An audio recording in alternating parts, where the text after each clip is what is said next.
பிதா குமாரன் பரிசுத்த ஆவியின் திரியேக நாமத்தினாலே ஆமேன். ஆண்டவரும் இரட்சகருமாகிய இயேசு கிறிஸ்துவின் நாமத்தினாலே உங்கள் யாவருக்கும் என் அன்பின் வாழ்த்துதலை தெரிவித்துக் கொள்கிறேன். ஜெபம் செய்வோம். கிருபையுள்ள தேவனே, உம்மை நன்றியோடு துதிக்கிறோம், உம்மை போற்றுகிறோம், உம்மை புகழுகிறோம் சுவாமி. என் தேவனாகிய கர்த்தாவே, உம்முடைய வார்த்தைகளை கேட்டு அதன்படி நாங்கள் பூமியிலே எங்களை ஆதாயப்படுத்திக் கொள்ளும்படியாய் ராஜ்யத்தின் வருகைக்கு எங்களை தகுதிப்படுத்திக் கொள்ளும்படியாய் வார்த்தைகளை நாங்கள் புசிக்க அவளோடு காத்திருக்கிறோம் சுவாமி. என் தேவன் உடைய அப்பத்தை மிகுதியாய் எங்களுக்கு தந்து எங்களை போஷிப்பீராக. இயேசுவின் மூலம் கேட்கிறோம் ஜீவனுள்ள நல்ல பிதாவே, ஆமென். கிறிஸ்துவுக்குள் அருமையான தேவனுடைய ஜனமே, நாம் இன்றைக்கு தியானிக்கும்படியாய் தெரிந்து கொள்ளப்பட்டதான தலைப்பு ஜீவ அப்பம். தியானிக்கும்படியாய் தெரிந்து கொள்ளப்பட்டதான தலைப்பு ஜீவ அப்பம். எடுத்து வாசிப்போம்.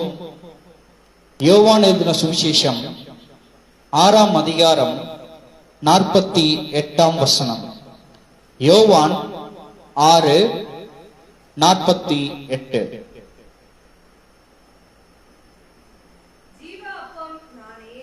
ஜீவ அப்பம் நானே.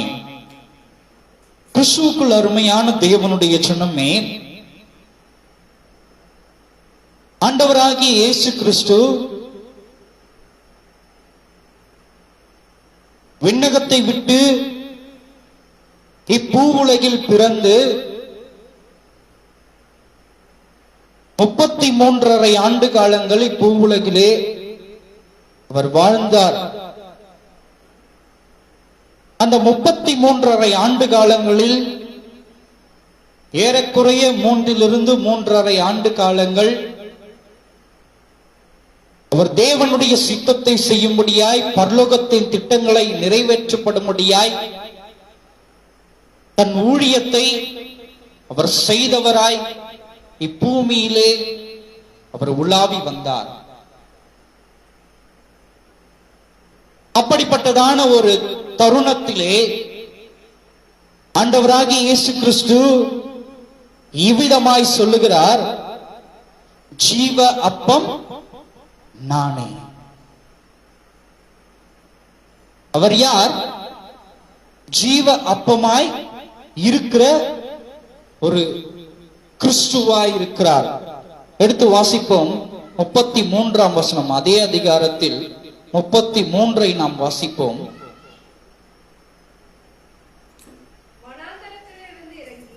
வனாந்திரத்திலிருந்து இறங்கி உலகத்துக்கு ஜீவனை கொடுக்கிற அப்பமே தேவன் அருளிய அப்பம் என்றார். அவர் ஜீவ அப்பம் என்கிறதான ஒரு வெளிப்பாடு என்னவென்று நாம் பார்ப்போமானால், இங்கே சொல்லப்பட்டிருக்கிறதான வசனம் வானத்திலிருந்து இறங்கி உலகத்துக்கு ஜீவனை கொடுக்கிற அப்பமே தேவன் அருளின அப்பம் என்றார். வானத்திலிருந்து இப்பூவுலகிற்கு ஜீவனை கொடுக்கும்படியான தேவன் அனுப்பப்பட்டதான அப்பமாக யார் இந்த பூமியிலே உலாவி வந்தது, தேவ சித்தத்தை நிறைவேற்றினது, தேவ திட்டங்களை, பரலோகத்தின் திட்டங்களை நிறைவேற்றி முடித்தது என்று பார்த்தால் அவர் ஆண்டவராகிய இயேசு கிறிஸ்துவாய் இருக்கிறார்.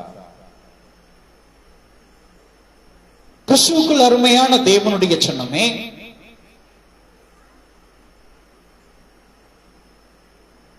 இந்த உலகத்திலிருந்து வந்ததான, பரலோகத்திலிருந்து வந்ததான இந்த அப்பத்தை நாம் எவ்விதமாக இப்பொழுது புசித்துக் கொண்டிருக்கிறோம் என்பதை குறித்து தான் நான் இன்றைக்கு தியானிக்க போகிறோம். ஆண்டவராகிய இயேசு கிறிஸ்து ஜீவ அப்பம் நானே என்று தன்னையே அவர் என்ன பண்ணியிருக்கிறார்? இப்பொழுது நமக்கு தந்திருக்கிறார். இந்த ஜீவ அப்பத்தை நாம் எவ்விதமாக எடுத்துக் கொள்ளுகிறோம்? எதற்காக நாம் ஜீவ அப்பத்தை எடுத்துக்கொள்ள வேண்டும்? ஜீவ அப்பத்தை எடுத்துக்கொள்வதின் நிமித்தமாய் நமக்கு கிடைக்கப்படுகிறதான பலன் என்ன என்பதை குறித்து நாம் ஆராய்ந்து பார்க்கிறவர்களாய் காணப்பட வேண்டும். இந்த வானத்திலிருந்து இறங்கி வந்ததான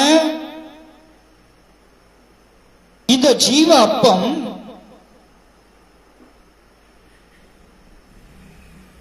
உலகத்துக்கு ஜீவனை கொடுக்கும்படியாய் வந்தது. அனைவரும் அறிந்த ஒரு காரியமாயிருக்கிறது இக்காரியம். மனிதன் நிமித்தமாய் பாவத்தில் தள்ளப்பட்டதான இப்பிரபஞ்சம், மனிதன் நிமித்தமாய் பாவத்தில் தள்ளப்பட்டதான மனிதனுடைய நித்தியத்தினுடைய ஆத்துமா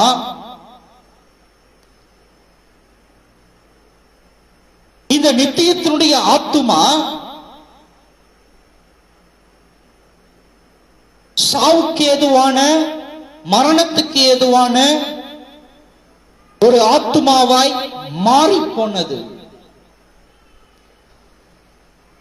இந்த மரணத்துக்கு ஏதுவான ஆத்துமாவை மீண்டுமாய் உயிர்ப்பிக்கப்பட வேண்டுமானால், இந்த மரணத்துக்கு ஏதுவான, இந்த சாவுக்கு ஏதுவான இந்த ஆத்துமா மீண்டும் பழையபடி நித்திய ஜீவனை பெற்றுக்கொள்ள வேண்டுமானால் இந்த ஆத்துமா புதுப்பிக்கப்பட வேண்டும்.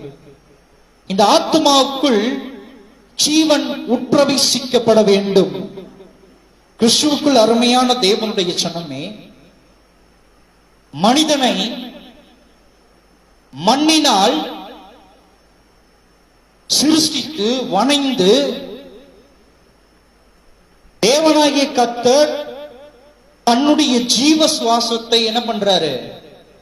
அந்த களிமண்ணின் உருவத்துக்குள்ளே செலுத்துகிறார். தன் ஜீவ சுவாசத்தின் செலுத்தினதின் நிமித்தமாய் அந்த களிமண்ணினால் வணையப்பட்டதான அந்த உருவத்துக்கு உயிர் கிடைக்கப்பட்டது. நன்றாக நீங்கள் கூர்ந்து இந்த இடத்துல கவனிக்கப்பட வேண்டும். சாதாரண ஒரு களிமண்ணிலிருந்து உருவாக்கின அந்த உருவத்துக்கு, சாதாரண அந்த களிமண்ணிலிருந்து உருவாக்கின அந்த உருவத்துக்கு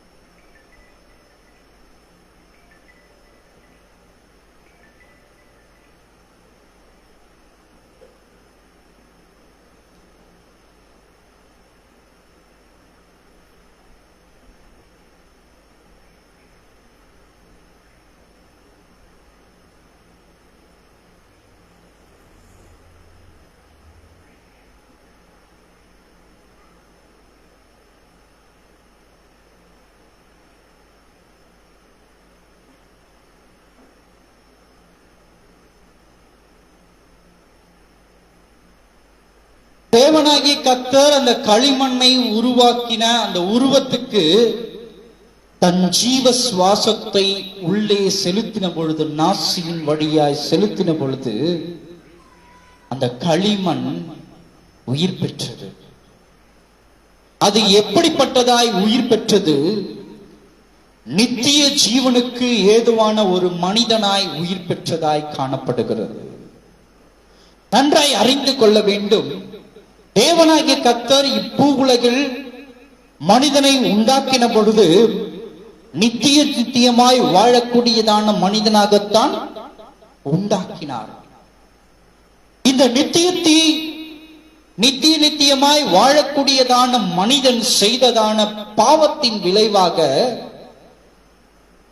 மரணம் மனிதனை ஆட்கொண்டது. இந்த ஆட்கொண்டதான அந்த மரணத்திலிருந்து மீண்டும் விடுபடும்படியாகத்தான், நித்திய ஜீவனை பெற்றுக் கொள்ளும்படியாகத்தான்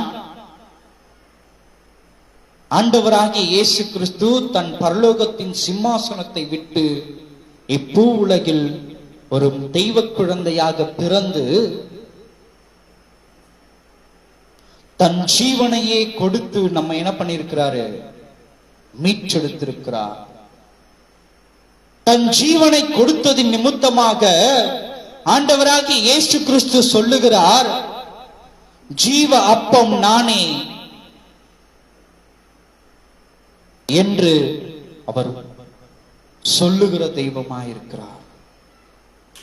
நீங்க நன்றாய் அறிந்து கொள்ள வேண்டும், தேவனாகிய கர்த்தர் களிமண்ணுக்கு தன் ஜீவ சுவாசத்தை ஊற்றினபடியினாலே, அனுப்பினபடியினாலே, செலுத்தினபடியினாலே அந்த களிமண் நித்திய ஜீவனாய் மாறினது. இப்பொழுது மரணத்துக்கு ஏதுவான மனிதர்களாய் நாம் இருக்கிறபடியினாலே இந்த ஜீவ அப்பத்தை நாம் எடுத்து புசித்தோமானால், இந்த ஜீவ அப்பத்தை புசிப்பது நிமித்தமாய், இந்த ஜீவ அப்பம் நமக்குள் பிரவேசிக்கிறது நிமித்தமாய், இந்த ஜீவ அப்பம் நமக்குள் பிரவேசித்து அது எப்படி கிரியை செய்யும்? எப்படி அந்த களிமணுக்குள் நித்திய ஜீவனாய் கிரியை செய்ததோ தேவனுடைய ஆவி, அதே போல இயேசு கிறிஸ்துவினுடைய அப்பம், இயேசு கிறிஸ்துவனுடைய சரீரத்தை நாம் புசிக்கும் பொழுது, நான் உலகபூர்வமாய் புசிக்கிற காரியங்களை சொல்லவில்லை, இயேசு கிறிஸ்துவனுடைய சரீரத்தை நாம் உண்மையாய் உத்தமமாய் என் நித்திய ஜீவனுக்கென்று நான் புசிக்க வேண்டும் என்று ஆவலோடு அனுதினமும் நாம் அவருடைய வார்த்தையாகிய இந்த வேதத்தை நாம் புசிக்க புசிக்க புசிக்க புசிக்க அது நம்மை நித்திய ஜீவனுக்குள்ளாய் பிரவேசிக்க செய்ய வல்லமை உள்ளதாய் காணப்படுகிறது. கிறிஸ்துவுக்குள் அருமையான தேவனுடைய சனமே, எப்படி மனிதனை உண்டாக்கின பொழுது ஜீவ சுவாசத்தின், தேவனுடைய ஜீவ சுவாசத்தின் நிமித்தமா மனிதன் ஜீவ ஆத்மாவானானோ, அதே போல பாவத்தில் மறைக்கப்பட்டிருக்கிறதான இன்றைக்கு மரணத்துக்கு ஏதுவான மனிதனுடைய ஆத்துமா நித்தியத்தை பெற்றுக்கொள்ள வேண்டுமானால் ஒரே வழிதான் உண்டு, அது ஜீவ அப்பமாக்கிய இயேசு கிறிஸ்துவை புசித்தால் மாத்திரம்தான் நீ நித்திய ஜீவனை பெற்றுக்கொள்ள முடியும். அல்லேலூயா, அல்லேலூயா. அதே அதிகாரத்தில் 35வது வசனத்தை நாம் வாசிப்போம். 35. இயேசு அவர்களை நோக்கி, ஜீவ அப்பம் நானே, என்னிடத்தில் வருகிறவன் ஒரு காலம் பசி அடையான், என்னிடத்தில் விசுவாசமாய் இருக்கிறவன் ஒரு காலம் தாகம் அடையான் என்று இயேசு கிறிஸ்து சொல்லுகிறார். இங்கே சொல்லப்பட்டிருக்கிறதான காரியம் ஜீவ அப்பம் நானே, என்னிடத்தில் வருகிறவன் ஒரு காலமும் பசி அடையான். எதை குறித்ததான பசி?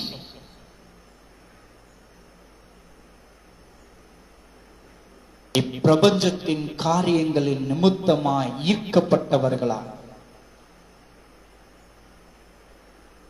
இப்பிரபஞ்சத்தின் பசியின் நிமித்தமாய் நாம் அனுதினமும் தன் சுய வாழ்க்கையை மேம்படுத்திக் கொள்ள வேண்டும் என்பதற்காக அனுதினமும் ஓடி ஓடி ஓடி பிரயாசப்பட்டு பிரயாசப்பட்டு பிரயாசப்பட்டு தன் ஜீவனுடைய மேன்மையை தன் ஜீவனுக்கென்று ஆதாயப்படுத்திக் கொள்ளுகிறோமே, இந்த பசி அல்ல.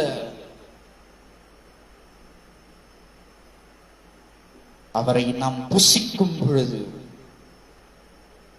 இயேசு கிறிஸ்துவை நாம் உட்கொள்ளும் பொழுது மரணத்துக்கு ஏதுவாய் வைக்கப்பட்டிருக்கிறதான அந்த ஆத்துமா மரணத்திலிருந்து, மரண ஆக்கினையிலிருந்து விடுவிக்கப்பட்டு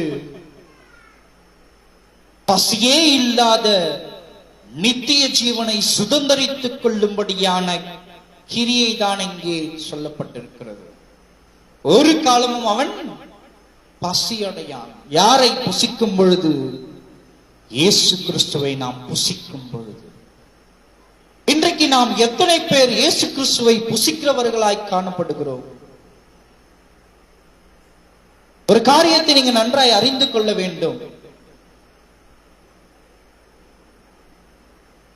இயேசு கிறிஸ்துவை நாம் புசிக்கிறோமா என்றால் இல்லை என்றுதான் நான் சொல்லுவேன். ஒரு உதாரணத்தை நான் சொல்றேன். நல்ல பசியா இருக்குது நமக்கு. இந்த பசி நேரத்துல ஒரு பிரியாணி நமக்கு கொடுக்கப்படுகிறது, அல்லது உணவு கொடுக்கப்படுகிறது, ஏதோ ஒரு உணவு கொடுக்கப்படுகிறது. அந்த உணவு கொடுக்கப்பட்டதை வாங்கி நாம் பார்த்து கொண்டே இருப்போமானால் அந்த உணவு நம்முடைய பசியை ஒருபோதும் போக்காது. அந்த உணவு நாம் பார்த்து கொண்டே இருப்போமானால் ஒருபோதும் நம் பசியை தீர்க்காது. நாம் செய்ய வேண்டியதான காரியம் என்னவாய்க்கு இருக்கிறது? அந்த உணவை எடுத்து நாம் என்ன பண்ணோம்? புசிக்கிறவர்களாய் காணப்பட வேண்டும். அதை எப்படி நாம் புசிக்க வேண்டும்? ரசித்து ருசித்து புசிக்கிறவர்களாய் நாம் இருப்போமானால் அந்த உணவினுடைய சுவையை அறிந்து நாம் புசிக்கப்படும் பொழுது அது நிறைவான பசியை நமக்கு ஆற்றின ஒரு உணவாய் காணப்படும். அல்லேலூயா.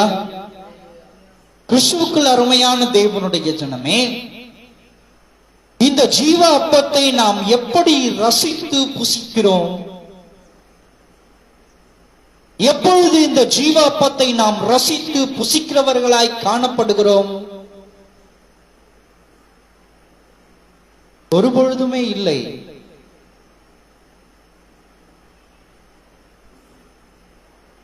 எப்படி அந்த உணவை கையில் வைத்துக் கொண்டு இந்த உணவை உண்டால் எனக்கு பசி தீரும் என்று நினைத்து கொண்டிருந்தால் பசி தீராதோ, அதே போலத்தான் இன்றைய காலகட்டத்தில் வாழ்ந்து கொண்டிருக்கிறதான கிறிஸ்தவர்களுடைய நிலையும் இப்படிப்பட்டதான ஒரு நிலையாய்த்தான் காணப்பட்டு கொண்டிருக்கிறது. கிறிஸ்துவுக்குள் அருமையான தேவனுடைய ஜனமே, நாம் எப்படி உணவை கையில் வைத்துக் கொண்டு புசியாமல் புசித்தால் என் பசி தீரும் என்று பார்த்து கொண்டிருக்கிறோமோ, அதே போலத்தான் இன்றைய நிலை. இயேசு கிறிஸ்துவை நாம் அறிந்திருந்தோம், அவர்தான் ஜீவாப்பம் என்று நாம் அறிந்து கொண்டிருந்தோம், அதை புசிக்காதவர்களாய் நமக்கு நல்லா தெரியும். இயேசு கிறிஸ்துவை நாம் புசித்தால், இயேசு கிறிஸ்துவை நாம் சாப்பிட்டால் நிச்சயமாய் எனக்கு நித்திய ஜீவன் உண்டு என்று நாம் நன்றாய் அறிந்திருக்கிறவர்களாய் காணப்படுகிறோம். ஆனால் இயேசு கிறிஸ்துவை ரசித்து சுவைப்பதற்குத்தான் நமக்கு என்ன இல்ல விருப்பம் இல்லாதவர்களாய் காணப்படுகிறோம். கிறிஸ்துவுக்குள் அருமையான தேவனுடைய சின்னமே, நாம் அனைவருமே இயேசு கிறிஸ்துவை நன்றாய் அறிந்தவர்கள் தான். அதில் எந்தவித மாற்று கருத்தும் எனக்கு இல்லை. ஆனால் நன்றாய் அறிந்ததான இந்த அருள்நாதர் இயேசுவை நாம் ஏன் புசிப்பது கிடையாது? என்ன காரணத்தினால் நாம் புசிப்பது கிடையாது. இயேசு கிறிஸ்துவை புசித்தால் நான் இப்பூமியினுடைய இப்பிரபஞ்சத்தினுடைய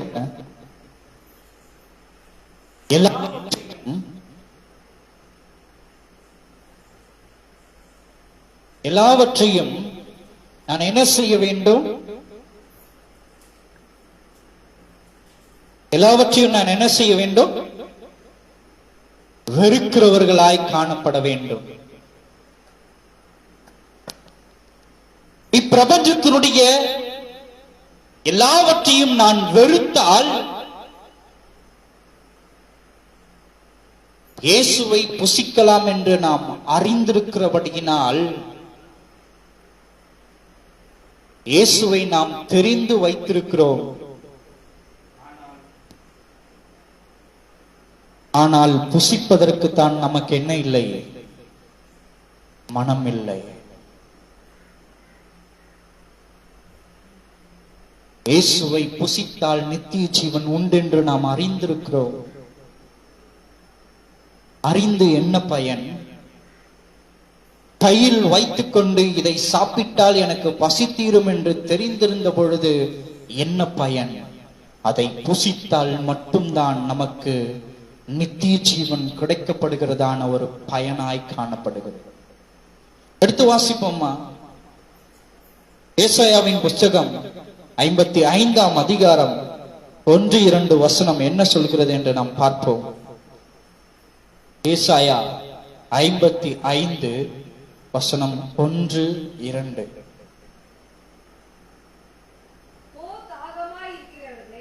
ஓ தாகமாய் இருக்கிறவர்களே, நீங்கள் எல்லோரும்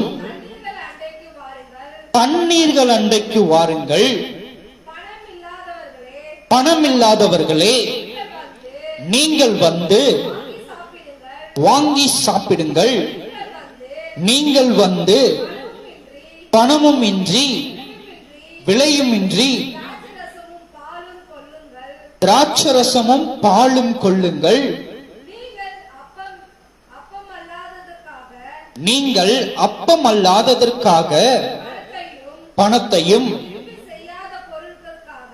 திருப்தி செய்யாத பொருட்களுக்காக உங்கள் பிரயாசத்தையும் செலவழிப்பானேன்.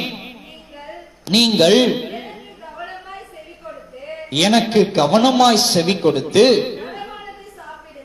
நலமானதை சாப்பிடுங்கள். அப்பொழுது உங்கள் ஆத்துமா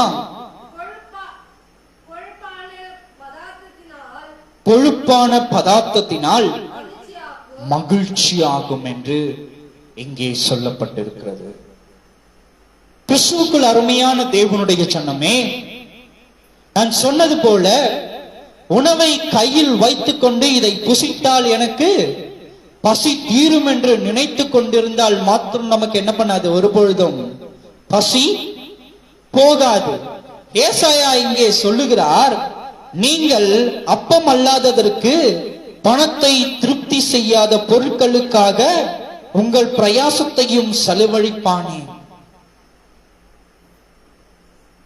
இன்றைக்கு நாம் என்ன செய்து கொண்டிருக்கிறவர்களாய் காணப்படுகிறோம்? என் வசதியை நான் மேம்படுத்திக் கொள்வதின் நிமித்தமாய்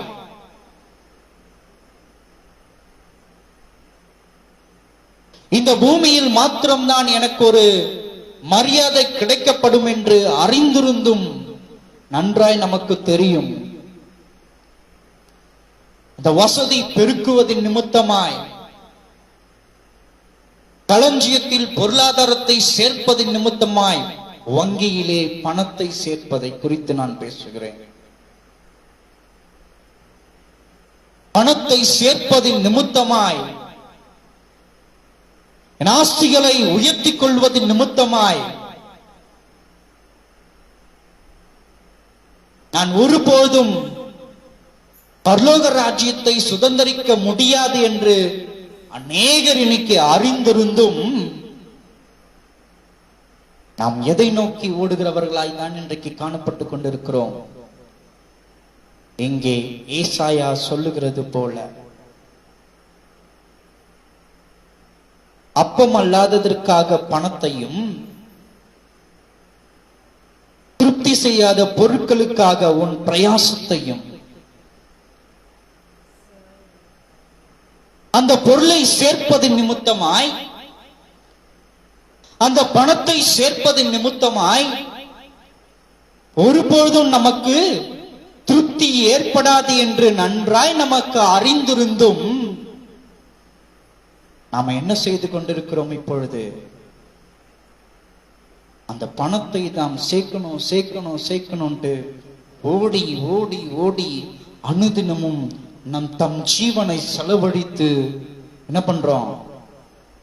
வேலைகளை செய்து, தொழில்களை செய்து பணத்தை ஈட்டிக் கொண்டிருக்கிறவர்களாய் காணப்படுகிறோம். இந்த பணம் என்னை கொண்டு போய் பரலோகத்துல சேர்க்காதுன்ட்டு நல்லா நமக்கு தெரியும். இந்த வசதி கொண்டு போய் பரலோகத்தில் என்னை சேர்க்காது என்று நன்றாய் நமக்கு தெரியும்.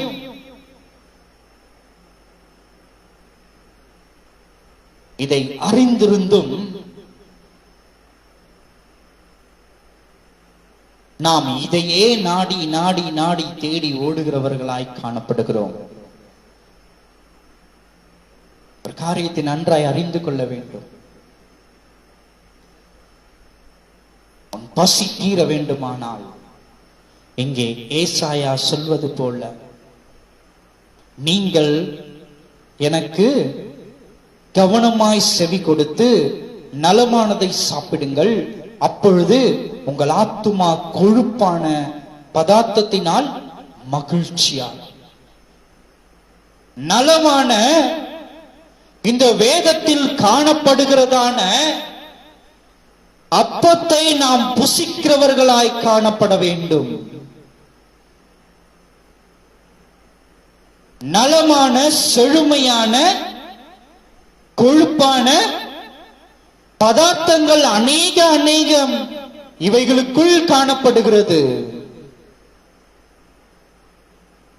இந்த பதார்த்தங்களை நாம் புசிப்பதற்கு பதிலாக, இந்த பதார்த்தத்தை புசித்து நாம் திருப்தி அடைவதற்கு பதிலாக, இந்த இயேசு கிறிஸ்துவாகிய இந்த அப்பத்தை நாம் புசிப்பதற்கு திருப்தி அடைவதற்கு பதிலாக இன்றைக்கு நாம் எதையோ புசித்துக் கொண்டிருக்கிறோம்.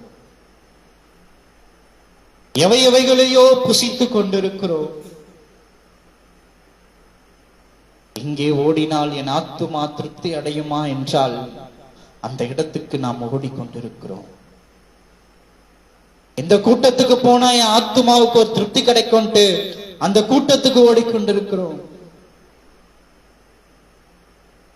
இவர் கை வைத்து ஜெபித்தாரானால் என் ஆத்துமா பலப்படும் என்று அந்த மனிதரை நாடி தேடி ஓடிக்கொண்டிருக்கிற ஜனக்கூட்டமாய் நாம் இன்றைக்கு காணப்பட்டுக் கொண்டிருக்கிறோம். கிறிஸ்துவுக்குள் அருமையான தேவனுடைய ஜனமே, எந்த மனிதனும், எந்த ஊழியக்காரனும், எந்த போதகரும் யாருமே நம்மை பரலோகத்துக்கு என்ன பண்ண முடியாது? கொண்டு போய் சேர்க்க முடியாது. இன்றைக்கு ஆடுகிறதான ஆட்டங்கள், இன்றைக்கு பாடுகிறதான பாட்டுகள் எவை ஒன்றுமே பரலோக ராஜ்யத்தில் கொண்டு போய் நம்மை சேர்க்க முடியவே முடியாது.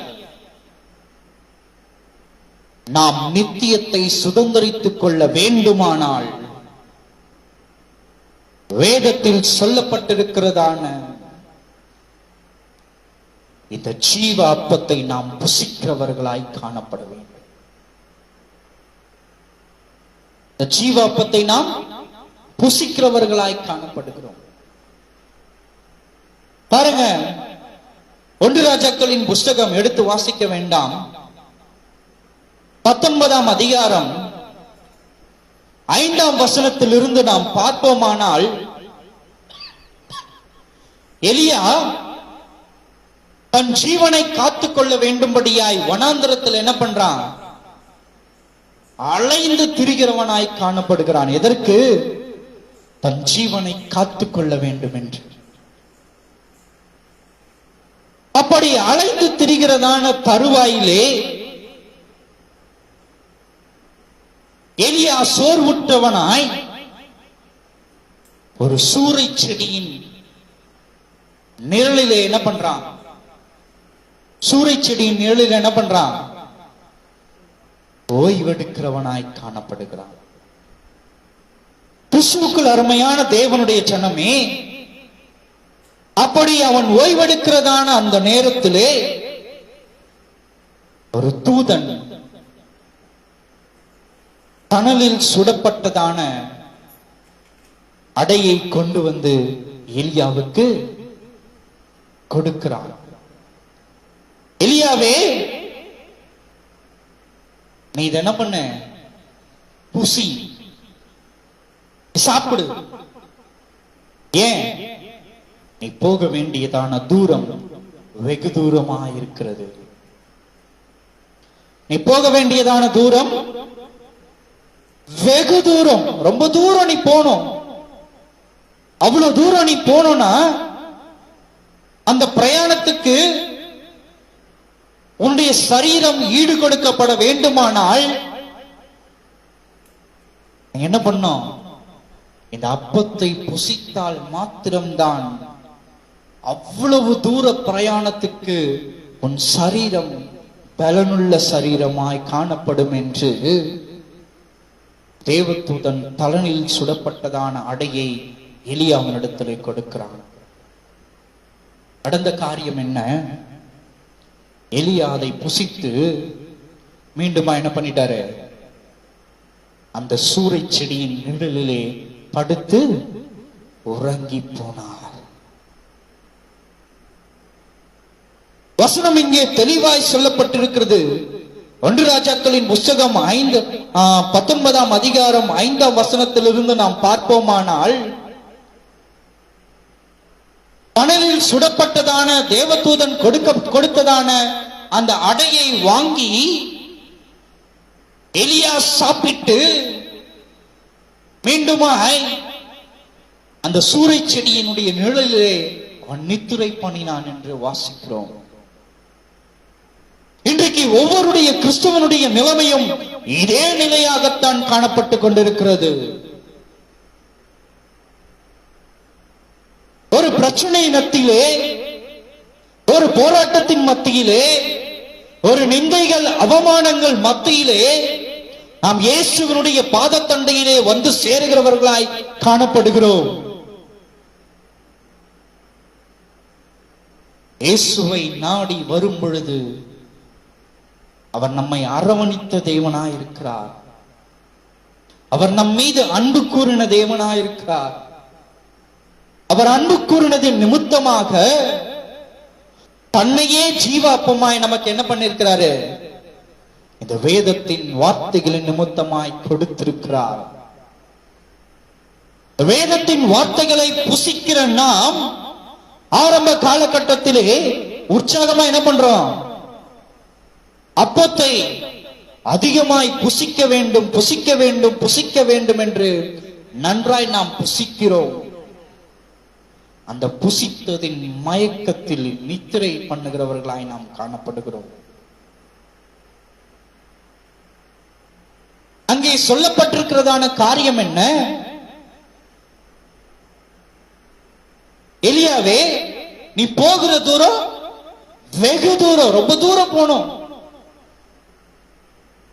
நீ அவ்வளவு தூரம் பிரயாணம் பண்ணனா இந்த அப்பத்தை புசித்தால் மாத்திரம்தான், இந்த அப்பத்தின் நீ புசிக்கிறது நிமித்தமாய் கிடைக்கப்படுகிறதான பலத்தின் நிமித்தமாய், ஜீவனின் நிமித்தமாகத்தான் நீ அவ்வளவு தூரமும் பிரயாணம் பண்ண முடியும் என்று தேவதூதன் அங்கே சொல்லுகிறான். அதை கேட்டு எலியா புசித்து மீண்டுமா என்ன பண்ணிட்டான்? படுத்து தூங்கிவிட்டான். இன்றைக்கு நம்முடைய வாழ்க்கை கூட அப்படிப்பட்டதாய்தான் காணப்படுகிறது. இயேசு கிறிஸ்துவை சாப்பிட்டால் நமக்கு நித்திய ஜீவன் உண்டு என்று நமக்கு நன்றாய் தெரியும். நன்றாய் அறிந்திருந்தும், அவரை ஏற்றுக்கொண்டவர்களாய் இருந்தும், அவரை புசித்துக் கொண்டு இப்பூமியிலேயே நான் பண்ணோம் சகல சௌகரியங்களாய் வாழ வேண்டும் என்று இந்த பூமியிலேயே நாம் நித்துரை பண்ணி கொண்டிருக்கிறவர்களாய் காணப்படுகிறோம். அல்லேலூயா. எப்படி எலியா சூரிய செடியின் நிழலிலே நித்திரை பண்ணி கொண்டிருந்தானோ அதே போல கிறிஸ்துவர்களாகிய, கிறிஸ்துவை அறிந்து கொண்டவர்களாகிய, கிறிஸ்துவை ஏற்றுக்கொண்டவர்களாகிய நாம் இப்பிரபஞ்சத்தின் நிழலிலே, இப்பிரபஞ்சத்தின் மாயையிலே, இப்பிரபஞ்சத்தின் நீளாட்டத்திலே நாம் என்ன பண்ணி கொண்டிருக்கிறோம்? உறங்கிக் கொண்டிருக்கிறவர்களாய் காணப்படுகிறோம். இது எத்தனை ஒரு வேதனை அளிக்கக்கூடிய காரியம். மீண்டுமாய் தூதன் வருகிறான். எழுப்பி, எலியாவே எழுந்திரு, நீ போக வேண்டிய தூரம் வெகு தூரமா இருக்கிறது. எழுந்து புசித்து உன் பிரயாணத்தை தொடங்கு. இன்றைக்கு நம்முடைய பிரயாணம் கூட வெகு தூர பயணமாய் காணப்படுகிறது. எதை நோக்கினதான பிரயாணம்? பரலோகத்தை நோக்கினதான பயணமாய் அது இருக்கிறது. எப்படி எலியா தன் ஜீவனை காத்துக்கொள்ள வேண்டும்படியாய் வனாந்திரத்திலே தன் பயணத்தை அவன் தொடர்ந்தானோ அதே போல நித்திரை மயக்கத்தின் நிமித்தமாய், உலக மாயையின் நிமித்தமாய், உலக மாயையில் சிக்கிக் கொண்டிருக்கிறது நிமித்தமாய் நாம் இங்கேயே பிரபஞ்சத்தில் தூங்கிவிடாதபடிக்கு எலியா புசித்தது போல அப்பத்தை புசித்து ஜீவனை பெற்றுக்கொண்டு எப்படி எழுந்து நடந்தானோ அதே போல இயேசு கிறிஸ்துவாகிய அப்பத்தை நாம் புசித்து ஜீவனை பெற்றுக்கொண்டு அந்த பலத்தின் நிமித்தமாய் பரலோகத்தை நோக்கி போகிறதான பயணத்துக்கு நாம் என்ன பண்ணுகிறோம்? தொடருகிறவர்களாய் காணப்பட வேண்டும். நாம் போக வேண்டிய தூரம் வெகு தூரம். அந்த தூரத்தை நாம் கடக்க வேண்டுமானால் வழியில் அநேக போராட்டங்கள் ஏற்படும். ஏனென்றால் அது சாதாரண ஒரு பாதை அல்ல, வனாந்திரத்தின் பாதை. அந்த வனாந்திரத்தின் மணல் மேடுகளிலே நடக்க வேண்டுமானால், அந்த வனாந்திரத்தை நீ கடந்து போக வேண்டுமானால், கிராமத்தை சென்றடைய வேண்டுமானால், இந்த எல்லா கஷ்டத்தையும் நம்ம என்ன பண்ணோம்? தாங்கிக் கொண்டு அதை தாண்டி செல்ல வேண்டுமானால் அந்த தணலில் சுடப்பட்டதான அடையை நாம் புசிக்கிறவர்களாய் காணப்பட வேண்டும். கிறிஸ்துவுக்குள் அருமையான தேவனுடைய சனமே, நாம் போக வேண்டிய தூரம் வெகு தூரமாய் இருக்கிறபடியினாலே அந்த நித்திய ராஜ்யத்தை நாம் சுதந்திரிக்க வேண்டுமானால் இயேசு கிறிஸ்துவை நாம் அனுதினமும் புசிக்கிறவர்களாய் காணப்பட வேண்டும். அடுத்து வாசிப்போம். மத்தேயு எழுதின சுவிசேஷம் 15ஆம் அதிகாரம் 21ஆம் வசனம். மத்தேயு 15:21. பின்பு இயேசு அவ்விடம் விட்டு புறப்பட்டு தீரோ சீதோன் பட்டணங்களின் திசைகளுக்கு போனார்.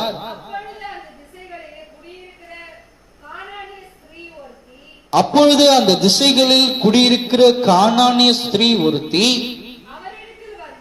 அவரிடத்தில் வந்து, ஆண்டவரே, தாவீதின் குமாரனே, எனக்கு இரங்கும், என் மகள்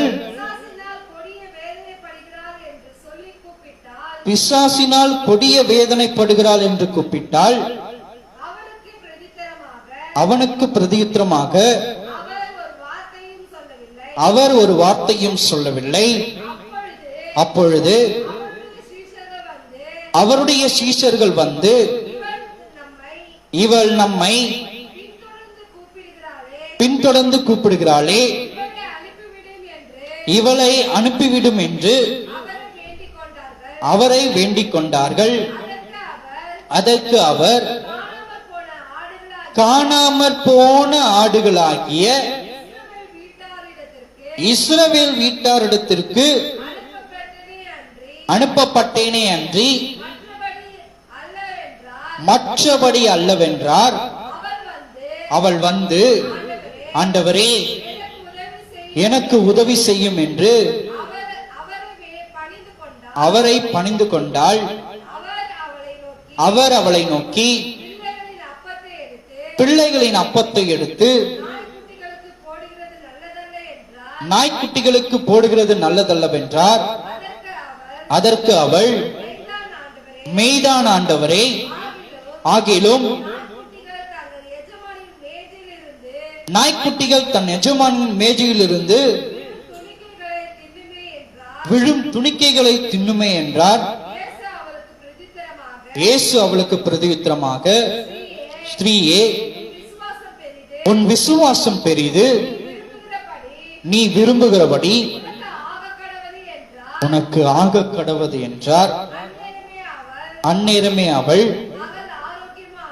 மகள் ஆரோக்கியமானாள். கிறிஸ்துவுக்குள் அருமையான தேவனுடைய சொன்னமே, இங்கே சொல்லப்பட்டிருக்கிறதான ஒரு சம்பவம் அநேகரும் அறிந்ததான ஒரு சம்பவம். ஒரு ஸ்திரீ இயேசுவினிடத்திலிருந்து வந்து தன்னுடைய மகள் குணமாக்கப்பட வேண்டும்படியா இயேசுவினிடத்திலே வந்து முறையிடுகிறவளாய் காணப்படுகிறாள். அப்படி முறையிடுகிற தருணவாயிலே இயேசு கிறிஸ்து சொல்லுகிறதான ஒரு காரியம்,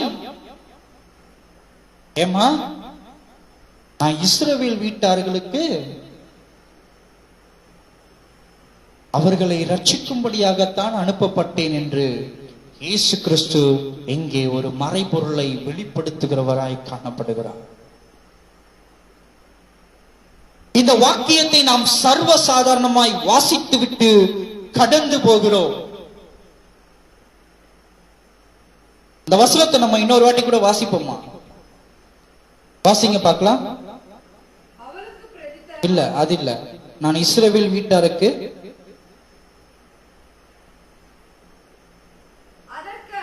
அதற்கு அவர் காணாமல் போன ஆடுகளாகிய இஸ்ரவேல் வீட்டாரிடத்திற்கு அனுப்பப்பட்டேனே அன்றி மற்றபடி அல்லவென்றார். பாருங்க, இந்த வசனத்தை நாம் எத்தனையோ முறை வாசித்திருப்போம். இங்கே சொல்லப்பட்டது போல காணாமல் போன ஆடுகளாகிய இஸ்ரவேல் வீட்டாருக்கு அனுப்பப்பட்டேனே அன்றி மற்றபடி அல்லவென்றார். கிறிஸ்துவுக்குள் அருமையான தேவனுடைய சொன்னமே,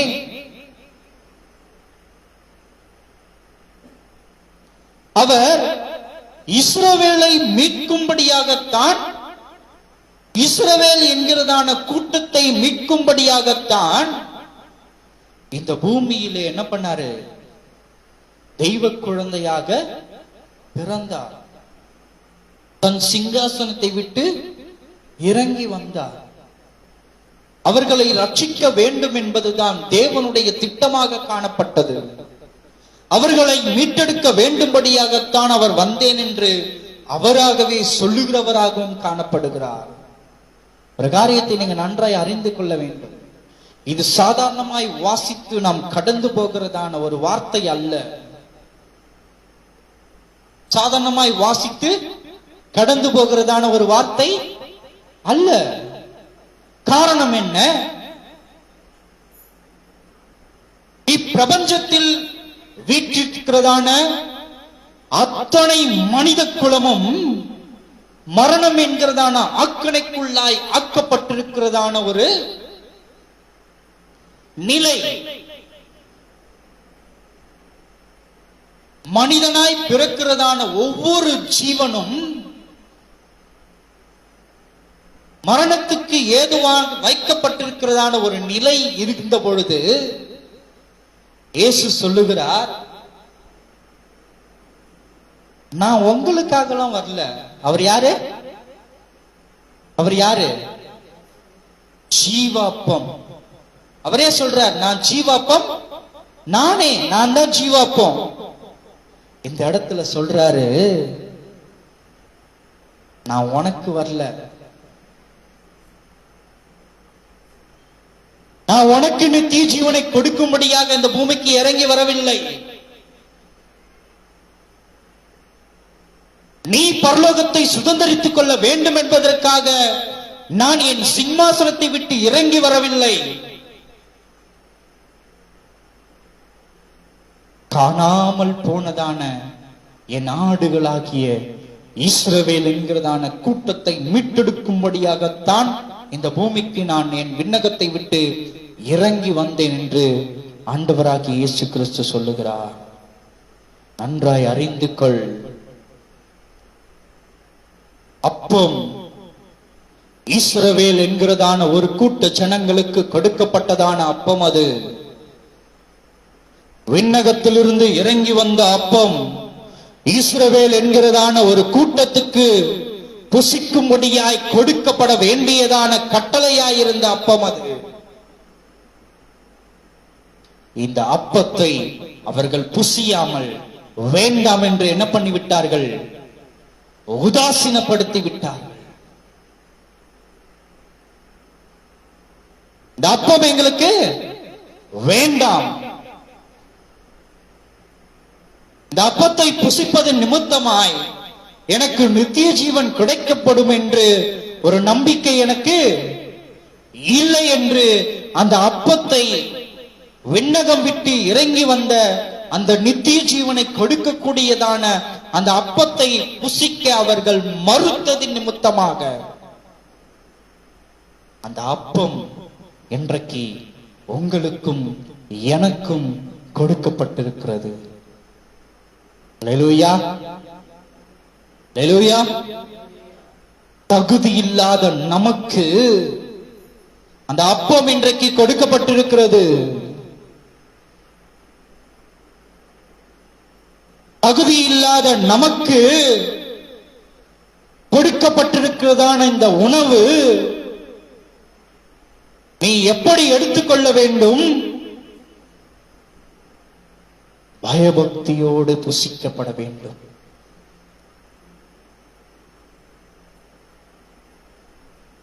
ஒரு சாப்பாடே கிடைக்காதவன் கையில பிரியாணி கிடைச்சதுன்னா அவன் என்ன பண்ணுவான்?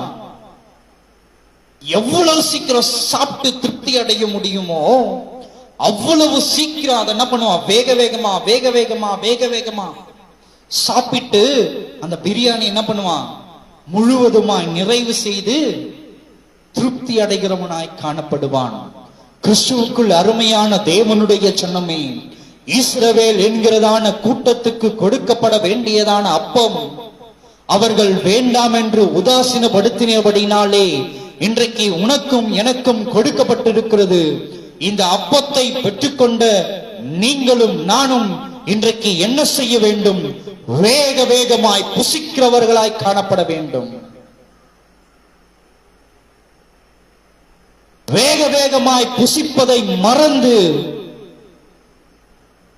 நாளைக்கு புசித்துக் கொள்ளலாம், நாளை மறுநாள் புசித்துக் கொள்ளலாம், அடுத்த வாரம் சாப்பிட்டுக் கொள்ளலாம், அடுத்த மாதம் சாப்பிட்டுக் கொள்ளலாம் என்று நீ காலத்தை தாழ்த்தி கொண்டே இருப்பாயானால் ஒரு நாள் வரும், தேவனாகிய கர்த்தர் பிரதான தூதர்களோடு அவர் இறங்கி வரும் பொழுது தகுதியில்லாத உனக்கு அப்பத்தை கொடுத்திருக்கிறார். நீ புசித்திருப்பாயானால் தகுதியாக்கப்பட்ட பிள்ளையாய் அவரோடு கூட நித்திய ராஜ்யத்துக்குள் பிரவேசிக்க உன்னை அழைத்து கொண்டு போக அவர் உண்மையுள்ள தேவனாயிருக்கிறார். பிரியாணி சாப்பிடுறதுக்கு அவனுக்கு தகுதியே கிடையாது. பிரியாணி சாப்பிடுறதுக்கு அவனுக்கு திராணியே கிடையாது. பிரியாணி அவனால சாப்பிடவே முடியாத ஒரு நிலை அவனுக்கு. வெறும் பார்க்க மட்டும்தான் முடியும் இது பிரியாணின்ட்டு. அப்படிப்பட்டவனுக்கு ஒரு பிரியாணி இப்ப கிடைச்சிருக்குது. அதை சாப்பிட்டு அவன் திருப்தி அடைஞ்சான்னா அவன் பசி தீர்க்கப்படும். நித்திய ராஜ்யத்துக்கு தகுதியே கிடையாது நமக்கு. நித்திய ராஜ்யத்துக்குள்ளே பிரவேசிப்பதற்கு பர்மிஷனே கிடையாது நமக்கு. நித்திய ராஜ்யத்தை சுதந்திரித்துக் கொள்ள அனுமதியே கிடையாது நமக்கு. இஸ்ரவேல் என்கிறதான ஒரு கூட்டம் அதை தவறவிட்டபடியினாலே இன்றைக்கு உனக்கும் எனக்கும் அந்த கிருபை கிடைக்கப்பட்டிருக்கிறது. எந்த கிருபை? நித்திய ராஜ்யத்துக்குள் பிரவேசிக்கிறதான அந்த கிருபை, நித்திய ராஜ்யத்தை சுதந்திரித்துக் கொள்ளுகிறதான அந்த கிருபை. நித்திய ராஜ்யத்துக்குள் பிரவேசித்து இன்னும் ஒரு படி மேலாக சென்று தேவனை தரிசிக்க கூடியதான அந்த கிருபையை பெற்றுக்கொண்ட நீங்களும் நானும் இன்றைக்கு செய்து கொண்டிருக்கிறதான காரியம் என்னவா இருக்கிறது? அப்பத்தை புசியாமல் எப்படி இஸ்ரவேல் கூட்டம் உதாசீனப்படுத்தினதோ அதே போல இன்றைக்கு கிறிஸ்துவை அறிந்து கொண்டதான நீங்கள் இன்றைக்கு இயேசுவை புசியாமல் உதாசீனப்படுத்திக் கொண்டிருக்கிறீர்கள்.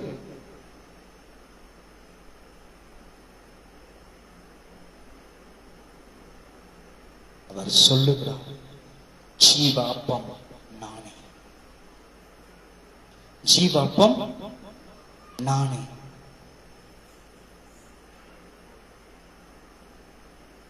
டேபிள் மேல அப்போ யாருக்கு வச்சிருக்கிறாங்க? இஸ்ரவேல் கூட்டத்துக்கு வைக்கப்பட்டிருக்கிறது. இந்த இஸ்ரவேல் கூட்டம் இந்த சாப்பாடு எனக்கு வேண்டான்ட்டு தள்ளினதுனால அந்த சாப்பாடு கீழே விழுந்தது. கீழே அங்க யார் காத்துக்கிட்டு இருக்கிறது? நாய் காத்து கொண்டிருக்கிறது. நீங்களும் நானும். இயேசுவை அவர்கள் தள்ளினார்கள். இன்றைக்கு உனக்கும் எனக்கும் கொடுக்கப்பட்டிருக்கிறது. இதை புசிக்காமல் நீ காலம் தாழ்த்துவாயானால், நீ காலம் தாழ்த்துவாயானால் நித்தியத்தை சுதந்திரிக்க முடியாத ஒரு மகளாய் மகனாய் நீ காணப்படுவாய். கடைசியாய் ஒரு வசனத்தை வாசித்து நாம் நிறைவு செய்வோம். வெளிப்படுத்தின சுவிசேஷம் 3ஆம் அதிகாரம் 18ஆம் வசனம். வெளிப்படுத்தின சுவிசேஷம் 3:18.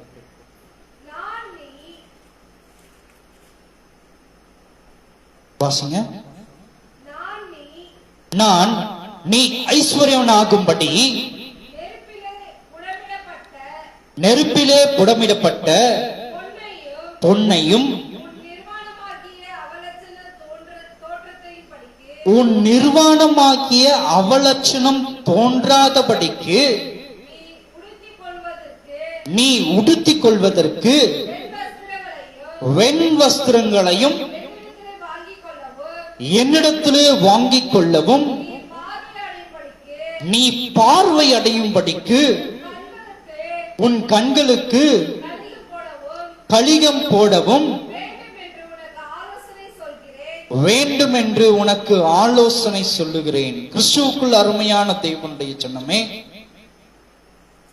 நீ ஐஸ்வர்யவன் ஆகும்படிக்கு நெருப்பிலே புடமிடப்பட பொன்னையும் நீ நிர்வாணமாகிய அவலட்சணம் தோன்றாதபடிக்கு நீ உடுத்திக் கொள்வதற்கு வெண் வஸ்திரத்தையும் என்னிடத்திலே வாங்கிக் கொள்ளவும் நீ பார்வையடையும்படிக்கு உன் கண்களுக்கு கலிங்கம் போடப்பட வேண்டும் என்று உனக்கு ஆலோசனை சொல்லி. எந்த ஆலோசனை சொல்லி? நீ ஐஸ்வர்யனாகும்படியாய். எங்கே ஐஸ்வர்யனாகும்படியாய்? இந்த பூமியிலா? இல்லை. பூமிக்குரிய ஐஸ்வர்யத்தை குறித்து அவர் இங்கே சொல்லப்படவில்லை. பரலோகத்தின் ஐஸ்வர்யத்தை சுதந்திரிக்கப்படும்படியாய்,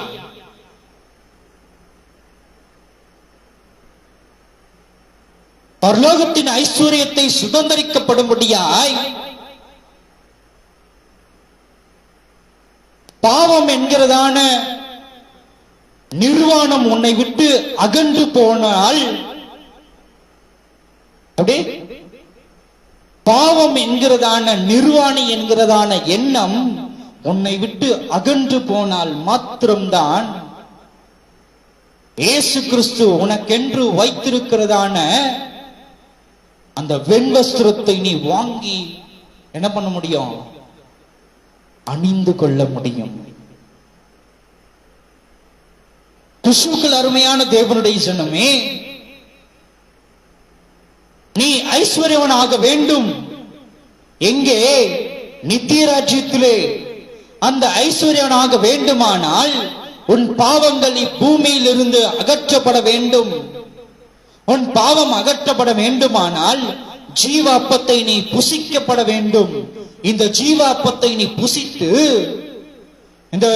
இந்த வனாந்தர பாதையை நீ கடக்கும் பொழுது உனக்கு நித்திய ராஜ்யத்திலே இயேசு கிறிஸ்து வெண்வஸ்திரத்தை வைத்திருக்கிறவராய் காணப்படுகிறார். அந்த வெண்வஸ்திரத்தை தரிப்பித்துக் கொண்டு, ஆக்சுவலா உண்மையாவே சொல்லணும்னா, இந்த ஐஸ்வர்யம் யாருக்கு வைக்கப்பட்டிருந்ததான ஐஸ்வர்யம்? இஸ்ரவேலுக்கு வைக்கப்பட்டிருந்ததான ஐஸ்வர்யம்.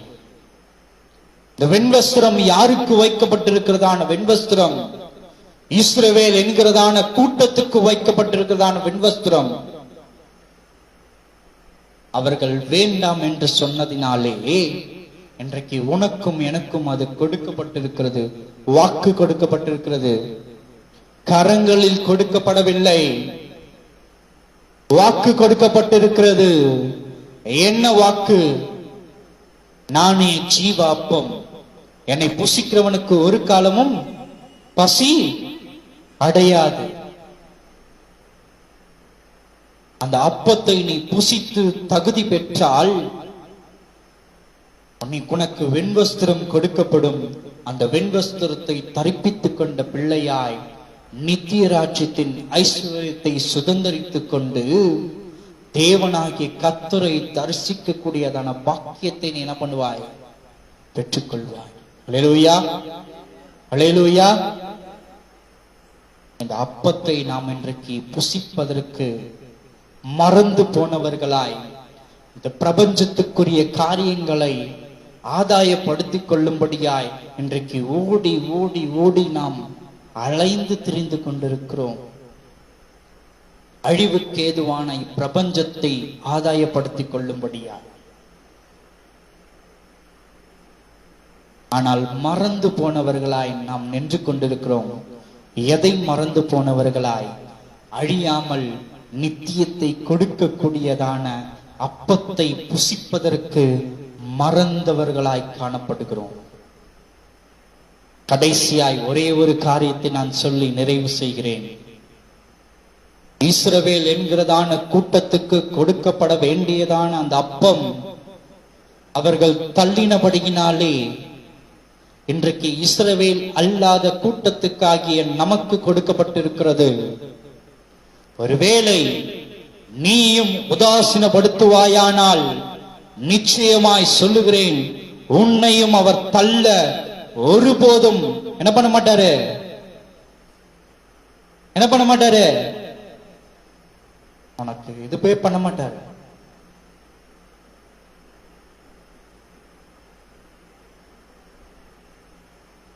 இஸ்ரவேலே தள்ளினது, அவர்களையே அவர் தள்ளினார் என்றால் நாமெல்லாம் ஏமாத்திரம். இன்றைக்கு நீயும் உதாசீனப்படுத்தினாய் என்றால் உன்னையும் ஒரு நாள் என்ன பண்ணுவார்? அவர் தள்ளி போடுவார்.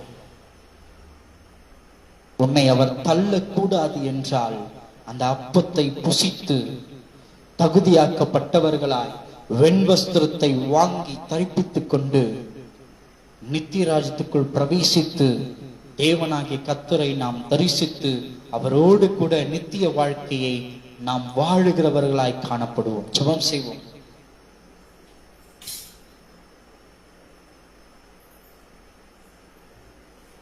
சதா காலங்களிலும் வீற்றிருக்கிறதான என் தேவாதி தேவனே,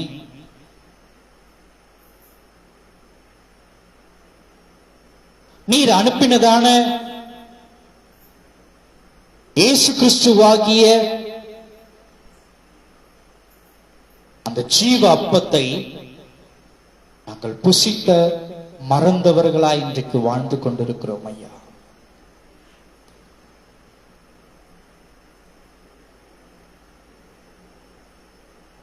இஸ்ரவேல் கூட்டத்துக்கென்று வைக்கப்பட்டிருந்ததான அந்த மேஜை மீது வைக்கப்பட்டிருந்ததான அந்த அப்பத்தை அவர்கள் உதாசீனப்படுத்தினார்கள் சுவாமி.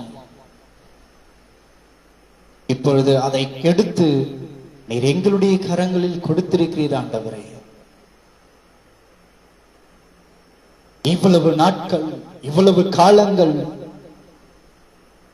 நாங்களும் உம்மை புசியாமல் கரங்களில் வைத்துக் கொண்டே, இதை புசித்தால் நாங்கள் திருப்தி அடைவோம், இதை புசித்தால் எங்களுடைய பசி போக்கப்படும் என்று ஆலோசித்துக் கொண்டு யோசித்துக் கொண்டே வாழ்ந்து கொண்டிருக்கிறோம் ஐயா. ஒரு விஷயங்களை மன்னிப்பீராக, இதை புசிப்பதற்கு எங்களை தகுதிப்படுத்துவீராக. உம்மை புசிப்பதன் நிமித்தமாய் நித்தியத்தை நாங்கள் சுதந்திரித்துக் கொள்ள தகுதியாக இந்த அப்பம் கொடுக்கப்பட்டு இருக்கிறது என்பதை நாங்கள் உணர்ந்து கொண்டோம் ஆண்டவரை. இன்றைக்கு என்னை ஒரு நொடி பொழுதும் சுவாமி அப்பத்தை புசியாமல் நாங்கள் காலம் தாழ்த்தாமல் இப்பொழுதே அதை செய்கிறோம் ஐயா. நித்தியத்துக்கென்று எங்களை தகுதிப்படுத்துவீராக. இயேசுவின் மூலம் கேட்கிறோம் ஜீவனுள்ள நல்ல பிதாவே, ஆமென்.